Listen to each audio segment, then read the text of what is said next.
J Prince. I bet you J Prince could open up a jewelry store with all the chains he's gotten back. J Prince is the metal detector of Houston. You lose your chain, you go get J Prince. J Prince will find your chain amidst all lagoons. Amidst all lagoons, he says. I done dealt with so much that. Welcome back to another episode of Swamp Stories. For this episode, we dive into a Houston family that causes complete destruction everywhere they go. There's some wild stuff in this video, bro. This is a wild ass video. Incident that took place. However, those in Houston have known about them for a long time. And y'all let me know what this sounds like, man. Do I have an echo? Do you hear me twice? Before we get into it, make sure to leave a like and subscribe if you're new. Somebody in the chat, let me know how I sound. As well. So let's get into it. In order to understand this video, we must cover some background information. For the vast majority of the city's history, redlining played a major role in what turned out to be. After World War II, the city of Houston gained a large African American population from their neighboring state of Louisiana. Many of the new residents figured that this would be an escape from the unfairness of the Deep South. I'm just watching this again so I can put this on YouTube. Disclaimer, I already saw like 4 minutes of this, but the stream kept messing up, so I just played it over again, so now you can actually see it. Resources and opportunities, eventually leading to major problems. However, the Fifth Ward gained a reputation as Houston's worst area starting in the 1960s. The video that you're watching right now was from a live stream that I did. If you want to be a part of the live stream, channel is here. Facebook Gaming, it's everyday gameplay. All you got to do is subscribe to the channel and you will see exactly when I am live streaming. If you are watching on any other platform, then the link to the channel is in the description. After the construction of the I-10 freeway, the neighborhood took a serious turn. The freeway bulldozed through the middle of the neighborhood, causing an eyesore and loud traffic. Well, of course, after this, the home prices fell and residents began moving out. The Fifth Ward was soon full of abandoned houses on every block, and this led to more dysfunction. Born in the middle of this was a young man named James Prince. Yeah. He was born to a 16-year-old mother in the infamous Coke apartment. The Coke, he witnessed many things. That's still crazy to me that they call something a Coke apartments. I don't know why they would do that, but that's what they called it. That's wild. That no kid should ever have to see. This meant seeing family members pass away, including his own sister. Well, growing up, James saw a better future for himself than what was around him. And at the age of 18, he discovered that his younger brother was a talented rapper. Who was the younger brother? So he made it his goal to keep his brother off the streets and to save enough money to start a music label. So every day, he tried to find new ways to make money. He worked all kinds of jobs, from working on a welding truck to working as a bank teller. And after 3 years of saving up, James Prince bought an abandoned lot. There, he started selling used cars and quickly worked his way up to selling custom exotic rides. He was charismatic, and this led him to being a top-notch salesman. Most importantly, this venture gave him connections to wealthy athletes, business executives, and music moguls. Well, after these connections were made, James shut down his car dealership and used the space to open a recording studio. There, he started his label, Rap-A-Lot Records. Now, we all know Rap-A-Lot was rappers besides his younger brother. So James Prince began roaming around Houston looking for talent. For my camera. 1986. I'm not using a While camera at tonight, using a webcam. He discovered a young rapper named Bushwick Bill. Then his barber connected him with another rapper named Willie D. That same month, he discovered the rapper Scarface while in the parking lot of a local club. Long story short, James Prince sold them on the idea of starting a rap group called the Ghetto Boys and signing. Now look, make this shit make sense, right? So he went from selling cars. How many niggas you know sell cars end up owning a whole fucking space where they can sell exotic cars? That's boy. That nigga was moving shit from state to state. That's what was going on. Ain't no way he was just fucking cars. It wasn't, nah, bro. Ain't no Honda getting you your own building, bro. to his label. They all agreed, and the Ghetto Boys instantly took off to major success while James Prince reaped the financial benefits. By the age of 23, J. Prince had already purchased a house for his mother in a 30-acre ranch. Rap-A-Lot Records built larger and larger by signing artists such as New Orleans Juvenile, Houston's Pimp C, That's so wild and to me. Oakland's Yuckmouth. During this time, J. Prince gained the reputation of being the ultimate mediator and protector. He had close relationships with top dogs in every city. It's even rumored that he and Larry Hoover were so tight that any Rap-A-Lot artist was instantly protected by the Gangster Disciples when they touched down in Chicago. Well, the first test of J. Prince's respect level came in 1996. During this time, Pimp C and Master P. This story is fucking bananas. This is like where it cut off at the first time I did it. This story is fucking crazy. Listen to what he says happened with Pimp C and Master P. I don't understand. This is crazy to me. Were beefing over contractual issues. Essentially, Pimp C thought that he wasn't compensated enough for his song Break 'Em Off. So rumors say that Master P had ordered the kidnapping of Pimp C after he publicly disrespected him. This infuriated J. Prince, so he instantly called up Master P. Over the phone, Master P allegedly communicated that he was putting a green light on Pimp C for what he had said. J. Prince warned him to back off of his artist, and that's exactly what happened. This is when the industry knew that J. Prince had massive respect. All of this took place in the late 80s through the 1990s, and that takes us to the 2000s. After this his is where music ventures, now I'm J. back Prince in it. entered the world of boxing. In 2003, he officially became Floyd Mayweather's manager. This would not go well. Rumors say that contractual issues destroyed their relationship. Wait. Eventually, Floyd. When and why did this happen?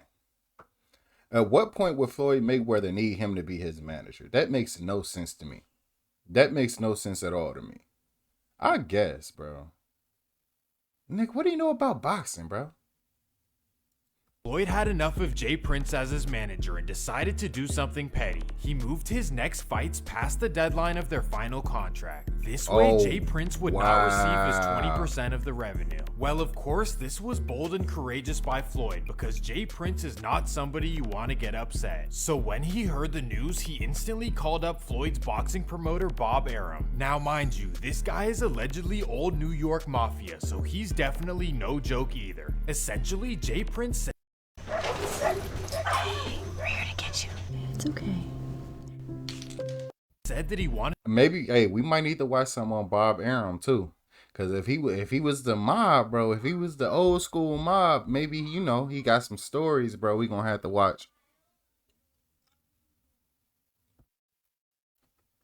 his revenue one way or another. Beer, bro. So instantly, Bob Arum wrote him a $600,000 check to get him to back off Floyd. This is the kind of fear that J. Prince installed throughout the music and entertainment world. Well, while That ain't focusing fear on if he boxing and old other school mob. financial ventures, J. Prince's sons got involved in the music industry. So first, let me introduce you to his children. J. Prince has 3 sons, J. Prince Jr., Baby J, and Jazz Prince. It's safe to say that these princes are nothing. Wait.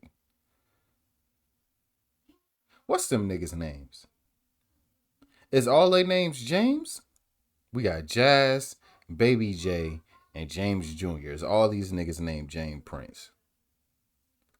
Nothing like their father. They weren't raised anywhere near the 5th Ward. Instead, they were raised in a giant mansion all the way in the suburbs. Yeah. This upbringing consisted of endless abundance, supercars, luxurious vacations, and you name it. J. Prince even owns an island off the coast of Belize. So it's safe to say that the Prince kids' upbringing was far from anything close to the 5th Ward. This, of course, is a great thing, and it's what any man should want for his kids. Yeah, of However, course. one thing has to be understood. These kind of rich kids will lack a certain type of grit and grind. They usually have no sense of what it's like to earn something. However, rich kids who know and accept their identity will be loved and respected for acting like themselves. For example, people love and respect Steph Curry, Klay Thompson, O'Shea Jackson Jr., and the list goes on. But the Princes, specifically J. Prince Jr., are not this way at all. These guys want power, respect, and most importantly, to be feared. I would describe them as Chet Hanks, Tootie Raw, and King Harris all combined into one. Wait, hold on, bro. You don't know what these dudes was doing. That ain't fair to them. Cause the difference between them from what I'm seeing in this video, I don't know this for a fact. The difference is the rest of those dudes don't their family isn't living a certain lifestyle. Like, even though J Prince is rich as hell, obviously he own an island, he's still in the mix of shit. He friends with Larry Hoover. He's still out here with the, you know what I mean? He's still doing his thing. So they grew up in a different environment in a sense of they weren't sheltered from it. They were thrown into it. So maybe they ain't the toughest, but maybe they chill about their shit though. But let's get back on track. 2008. This is the year where Jazz Prince discovered Drake on MySpace. He knew that Drake was from Canada, which at this time would end a career. Regardless, he saw the potential and connected him with his father. From there, the Princes flew Drake to Houston and the rest is history. They connected him to Lil Wayne, Birdman, and Bun B, and we know the rest. Because of this, Jazz Prince is forever a legend in hip-hop history. He had a vision that no one else could see. But for J Prince Jr., this guy, we're not really sure what he's done other than being his father's son. Well, we do know that he started something called Mob Ties, also known as Malibu's Most Wanted. I'm just kidding. And here is what people say they do. Mob Ties is known to be active all around Houston, causing problems. And J Prince Jr.'s biggest objective is gaining respect. In fact, Adam22 asked him what his upbringing was like, and here's what he said. Let's talk a little bit about your upbringing, because I feel like at least part of why people are so fascinated about you is because they see the enormity of Rap-A-Lot and everything that your father accomplished and shit, and people probably are just so fascinated by the idea of growing up in that environment. So talk to me a little bit about that. We come from the school of hard knocks. Like, something that I value about my family and my upbringing is the respect. Like, there's something that... Hold on. Okay, he throwing me off now. Your dad been rich since you was a child. Like, I don't know, bro, because he could just really believe that, though, man. He could have really been in the trenches, though, man. Like, he could have been doing this thing, and we just don't know because he was rich and famous the whole time, you know? P-Rock, salute. We don't know.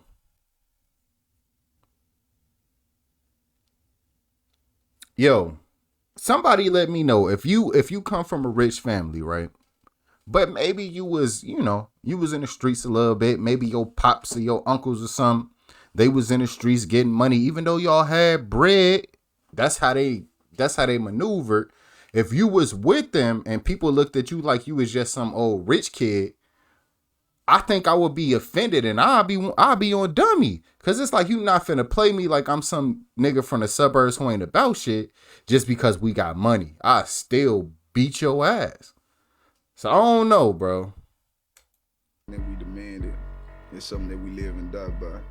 So I can't compare my upbringing to others because I come from a different type of cloth. You know what I'm saying? Like, J Prince Jr. and Mob Ties are known to demand rappers to check in with them whenever they come to Houston. Essentially, this is the oldest trick in the book. Create the problem so you can be the solution, and of course, this comes with a fee. Yes, the rich kids who were handed everything are trying to extort those who made it from the bottom. And that takes us to incident number 1, June 22nd, 2020. Alright, tell me from something. His Houston home, Mob Ties members break inside Youngboy's garage. They record the invasion and steal some valuable possessions. Check it out.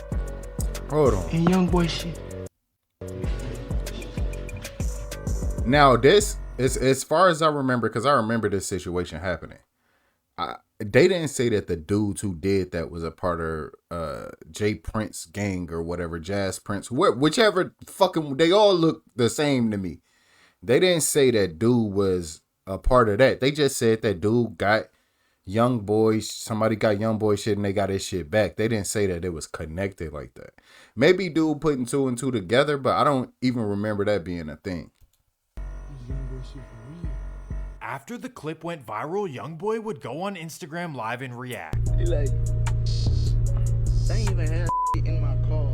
At first, J Prince would call Youngboy dumb as a box of rocks, but then he would post a video with the keys to Youngboy's McLaren. This was the younger generation's introduction to the Prince family. And instead of being seen as the legendary entrepreneur that he is, J Prince's name is slowly being seen as Lorenzo from Lottery Ticket. This whole ordeal of breaking into young boys' homes seems low down and far below what a multi-millionaire family should do. Like, why take from a guy who rose from poverty and earned his success? Especially when daddy handed you your money. But unfortunately, this would only be peanuts compared to the later incidents. So let me set the context. Over and over, we've seen J Prince Jr. and Mob Ties inviting rappers to Houston to hang out. They partake in street-level shenanigans like shooting dice, hanging out in the 5th Ward, and who knows what else. And that takes us to September 4th, 2022. Lil Boosie invites Chicago's Duke the Jeweler to his Houston concert. There, Duke delivers a beautiful new piece of jewelry to Boosie before the show. Well, after the show, Duke the Jeweler starts shooting dice with J Prince and all of Mob Ties. There, Duke bets his hard-earned money while wearing $1 million around his neck. On the same side of the table, J Prince Jr. is betting his daddy's thousands while wearing a chain that his daddy bought for him. Well, yo, why are you doing this, dude? You don't hear how he just gassing it up like this J Prince dude ain't about shit. Like, he trying to play dude. I don't know why, but he's trying his best to make him look like a sucker. Come on, man. It ain't that serious, my guy. Well, during the dice game, it's alleged that Duke hit for $100,000 out of Mob Tie's pockets. Okay. After winning the money, it's alleged that Duke walks back to his car with $100,000 in cash. And there, a man walks up to him. Bang. Instantly, Boosie was blamed for this because he invited him to the concert. However, I highly doubt that Boosie would do something like this, especially given his new reputation. He's known to be generous by tipping thousands of dollars to waiters and paying people a lot of money for small favors. At this point, Boosie has become a stand-up guy in the industry who speaks his mind and just wants the best for him and his family. And still, at this point, the world wasn't tuned into Mob Ties and what they had potentially going on. However, the young boy and Duke incidents definitely shed some light. And that takes us to Halloween 2022. Oh, he's Mob finna Ties talk about invites Quavo and Takeoff to Takeoff. Houston to attend a birthday party for shit. Jazz Prince. First, Jazz and J Prince take the Migos to their daddy's neighborhood, the infamous 5th Ward. There, they drive Quavo and Takeoff to the bowling alley for the private party. A woman at the party says that everyone attending had to be searched for weapons and hand them over. That would be except for Mob Ties members. Red flag number 1. Well, what would happen next is currently all under investigation. Hey, my guy, that's not a red flag. If it's my party, I'm not getting checked at my own fucking party. I'm hiring the people to check people. You not finna check me. Like, that makes no sense. My fucking God. Academics. People who were there. What DJ Academics done did? J Prince Jr. got into an argument over basketball and money. Then you can clearly hear Quavo making the decision to leave the scene. But that's where things go left. In the video, you can see J Prince Jr. walking away like nothing had just happened. This did not sit well with me. It's almost as... let me stop. Well, the next morning, everyone woke up to the news in disbelief and the entire music world was crushed. Even Jazz Prince would make an Instagram post alleging that he just woke up to the news, as if he wasn't there. Red flag number 2. Overall, this incident was completely unnecessary. All over the internet, J Prince and Mob Ties have been getting hate for the past week, and it's well deserved. Well, just when you thought that this story couldn't get crazier, Whack 100 would go on Clubhouse. How and he some become a wild part news. of this? He claims that the alleged Takeoff assailant lost his life in the 5th Ward. So who knows what this could be about. Overall, I want to end this video by showing love to the Migos, especially Takeoff. I will say that it did bother me that they were claiming Atlanta while being from Lawrenceville, but that's not really a big deal. In all honesty, these guys were trendsetters, music revolutionaries, and shifted an entire culture single-handedly. The Migos will always be legends for how they push the culture forward. And with that being said, thank you so much for watching. All right. I don't know, man. I'm kind of torn with this because it's like I hear what he's saying, and at certain points I do feel it, but at some point in time it's like, I don't know, bro. It feel wrong. It don't feel like what he's saying is accurate. Like he just talking shit, really. I could be tweaking, because Oh, basically what he did, he implicated these dudes in being in the same place as something happening. A dude got killed at a party. Excuse me. A dude got killed at a party they was throwing. Somebody robbed Young Boy in Houston. He's saying that they had something to do with it. You saying they had something to do with Takeoff getting killed? Like, you a legend shit. I don't see nobody going to, like, you telling me you couldn't have gave us no stories about members from this gang going to prison, getting indicted, no shit like that. You just basically spewing a bunch of bullshit about people that you don't even really know. I mean, it was entertaining. I ain't finna say that it wasn't, but at the same time, bro, you got to give more context than what you got.